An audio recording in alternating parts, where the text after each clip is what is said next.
And most of the times when you think you made a mistake, you're the only person who knows. Nobody else noticed it. And that's what really, just makes all of this there's no way to be perfect because what's your definition of perfect? What's somebody else's? So just embrace being imperfect when you're doing any kind of speaking or on camera work. Hello, and welcome to episode 15 of the Master the Media podcast. I'm Amy Gorin. I'm your host, and I'm so excited to be here with you. And before we dive in to our topic of today, which is preparing for any kind of speaking engagement, whether it's in person or on TV, I want to invite you to check out our How to Get Started guide for working with the media and working with brands. So you can grab that for free at masterthemedia.co/start. So speaking is something I used to just think honestly was impossible. So if I backtrack all the way to when I was in graduate school, so I have both an undergraduate and a graduate degree in journalism.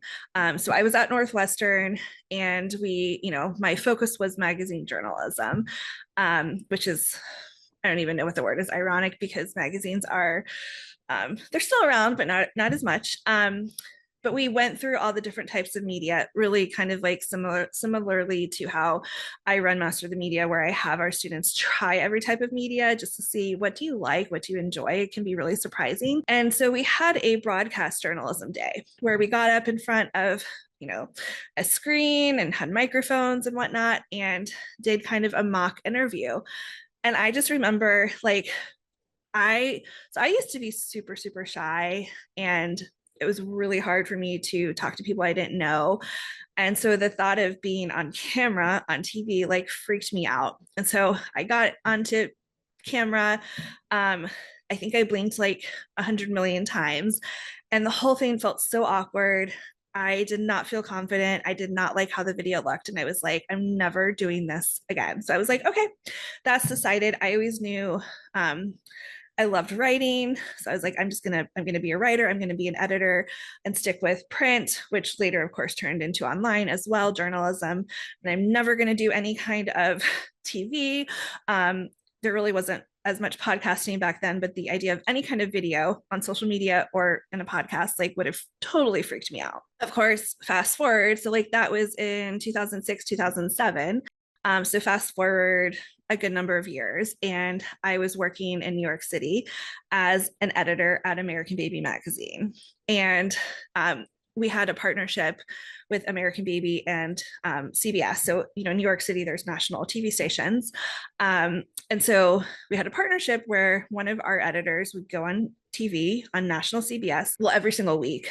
And one day I went to work, and my editor in chief said, "Hey, Amy, so we have a gap in our schedule, and we're going to have you appear on CBS national TV tomorrow." So I was like, okay, I no longer have a choice to do this because this is part of my job. By then, I had really done a lot to push myself outside of my comfort zone of, again, I was like really, really shy. I was kind of like a wallflower when I went to parties, where I was super like just nervous to talk to people I didn't know. And when I started working in publishing, it was honestly one of the best things that I ever did, because when I worked as an editor in New York City, so my first jobs in New York City were at Prevention Magazine, American Baby Magazine, Parents Magazine, Health Magazine, and then Weight Watchers Magazine and WeightWatchers.com. A big part of my job was to meet with people pretty much every single day. So most often I was meeting with brands and learning about their new products. I was covering health and nutrition content, so it was mostly like new food products, new health products. I was also taking writers out to lunch and having conversations with them about their ideas. And so I was interacting with people a lot, and I just became very comfortable with it after a lot of practice. And back then I was also single. And so I would, there was some kind of, I don't know, like discomfort with going out for a meal on my own. And so back then I really did a lot to challenge myself. I was living in Jersey City for most of that time, which is really close to New York City. And on the weekends, I'd be like, okay, my mission this weekend is I'm going to take myself out for breakfast. I'm going to sit at a table alone and be okay with it. And after doing that enough, I became really comfortable, after doing that, after meeting with people day to day. And so I'm sharing all of this because I had at that point become comfortable talking to people I didn't know and making small talk and kind of doing all of those uncomfortable things to the point now where you'll meet me and you'll say, you were ever shy, that's really weird. If I tell you I'm an introvert, you might think that's weird too, but I am an introvert. And anyway, so my comfort level with all of that had grown quite a bit. But I still was like, the thought of being on TV, the thought of speaking to a crowd terrified me. But this was part of my job. I had to do it. And so, luckily, the publishing company I was working for that owned American Baby, they had someone who worked in publicity who spent a few hours media training me. So we went through some mock questions. We went through what to wear. Which this is all stuff that I now include in Master the Media when I'm teaching my students, because this is all really important stuff. So we went through, okay, you're going to want to wear a solid color, jewel tone piece of clothing. So I went out that afternoon. I think I went to like Ann Taylor Loft and I bought like either a teal, maybe I think I bought like a teal sweater. You're going to want your hair to look good. So they sent me down the street to get my hair blown out. You're going to want to wear more makeup than you normally wear. It's going to feel a little over the top, but it will pop on camera. And then you're going to want to keep your hands inside of a box, so to say, like don't move them when you're talking like this. You want to have minimal hand movement, minimal face gestures, minimal blinking, and minimal ums and likes. And so I had also a very small amount of time to prepare for this. So that was that day. Actually, I think I had said earlier that they said I was going to be on TV tomorrow, but it was like the same day. They filmed at 9:00 at night. So I went home, ate dinner, a car picked me up, brought me to the CBS station, and I filmed my segment. And then I went back to work and I watched the segment with the person who had media trained me, and we critiqued it. And, I think her major piece of feedback was like, I blinked a lot, which that's something that's hard to control. You have to kind of work on it. But every time I appeared on TV, it was like once a month from there on out, we would critique my sessions and I got better.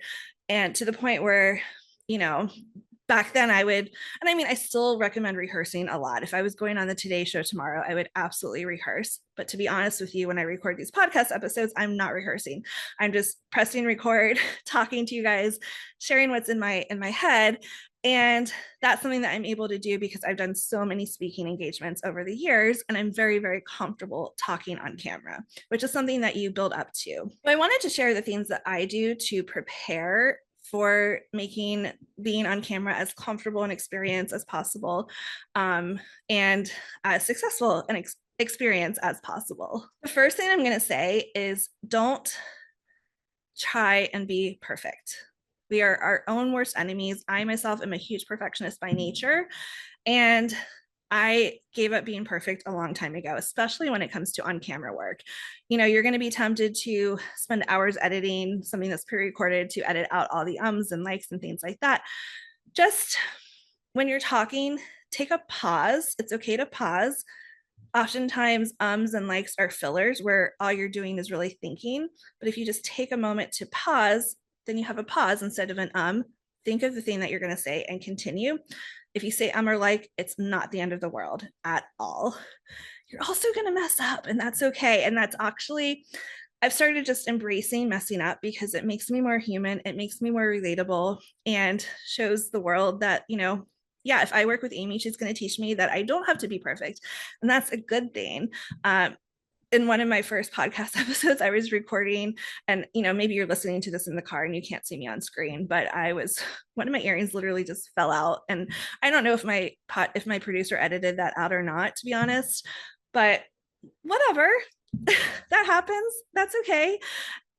You're gonna just have things that are not perfect, and that is absolutely okay. And I would just expect the unexpected. The other thing is, the more you do this, the more comfortable you're going to get thinking on your feet. One of my very first TV segments, one of those CBS segments, I had given some talking points to the producer, and she actually like used one verbatim so that I couldn't say it. And I was like, okay, lesson learned. Do not give the really, really, really good talking points to them because, I mean, the on camera host used it because they might literally read it and then you're kind of scrambling to figure out what to say.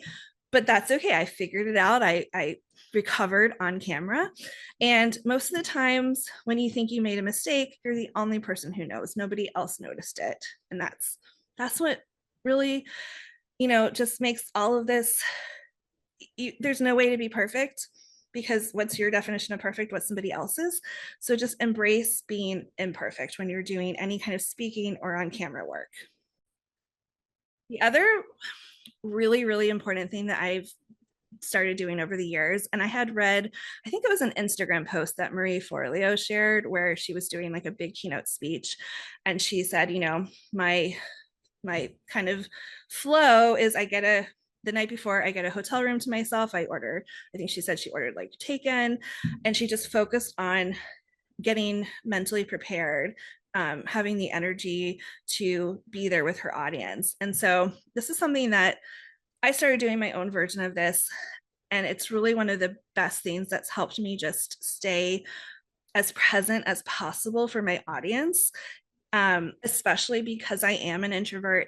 My energy gets drained fairly easily, especially my people energy. And so, whenever I'm doing live presentations, even the master classes for Master of the Media, I have a block on my schedule. So the night before, I have this whole routine.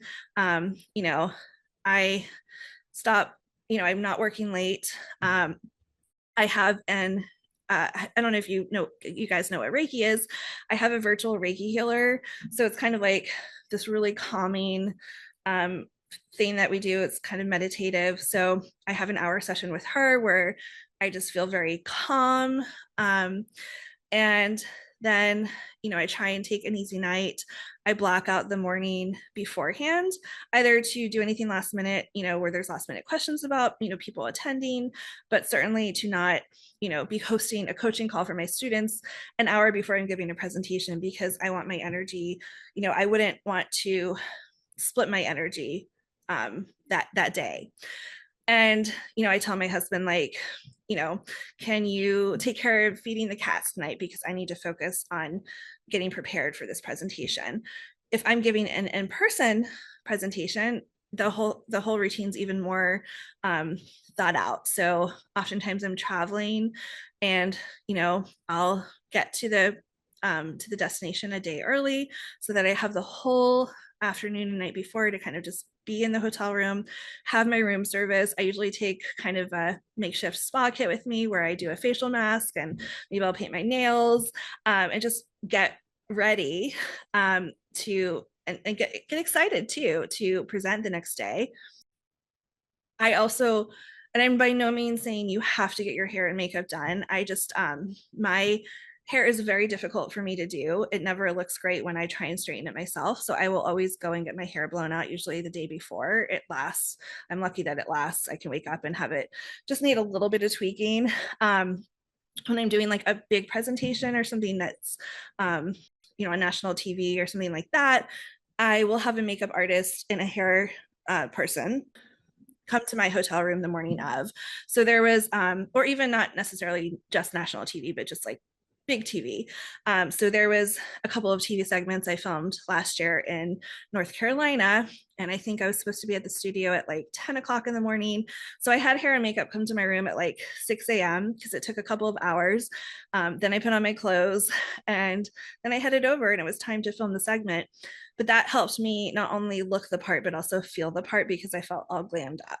The other really important piece of all of this is preparation. So I had mentioned talking points earlier. So you definitely want to have notes written down of, okay, we're doing whether it's like I have 5 minutes to speak to this audience or I'm going to be on camera for 3 minutes. You have a very finite amount of time. And so you want to determine what are the most important points to get across? And so you can create something called talking points. It's just a document of here's what I want to say. And, if you're oftentimes if you're speaking, you'll give this to the person organizing the speaking engagement. If you're on camera, you'll give it to the producer so they can prepare the host. But basically, you're taking into account the amount of time that you have to speak, and you're going to want to do several dry runs to get your presentation down to that amount of time. And I will tell you, like, this is something you can't wing. I've never gone into anything that it's timed and said, I'm just going to wing it and have it. I mean, I've never even tried to do that, to be honest, because, that 3-minute segment, what I want to say might be 7 minutes. So then I have to figure out, okay, what's less important? What, you know, maybe the host is going to throw in some questions and give me some curveballs, and then I'll have a little bit less time to talk. So what do I want to say first, just to make sure it gets out there? And that's really, really important when you're giving an in-person speech. Oftentimes you'll do a dry run. So one of the last speaking engagements I did, we actually did a whole dry run there was like a series of speakers, and we had everyone go through their dry run, and it really helped everything flow beautifully the next day. We did like even the tech part of it where you're clicking the slides and you see your slides moving, and that way you're just completely comfortable with the presenting part of the presentation, which is important, but like you don't want to be preoccupied with the tech stuff, right, when you're thinking all of this through. And the last thing I want to share is when you're doing any kind of speaking, whether it's in person, online to a group of people, on camera, always present your content and yourself the same, regardless of how many people are listening. So I've done presentations. Sometimes, for schools, they'll bring me in to speak to their students, and maybe there's one person or two people who show up live. I give the same presentation. I give the presentation the same amount of energy. I'm just as excited to be there. I'm thankful to the people who are attending for their time to listen. I don't change any of that based on the number of people. So if there's one person or two people versus 100 versus 1,000 people, you're getting the same amount of energy, the same quality of content from me. And that's just super important, because you don't want to be like, what you want to do is be grateful and thankful to the people who show up. And you don't want to punish them for like, oh, I wanted at least 10 people here and there's only 2. And so I'm just going to be in a bad mood the whole time. Like, you don't want to give off that energy. You want people to feel good about being in the same space as you. And also, a lot of things these days are recorded, replayed. So maybe 1 or 2 people saw it live, but hundreds or thousands of people saw it recorded.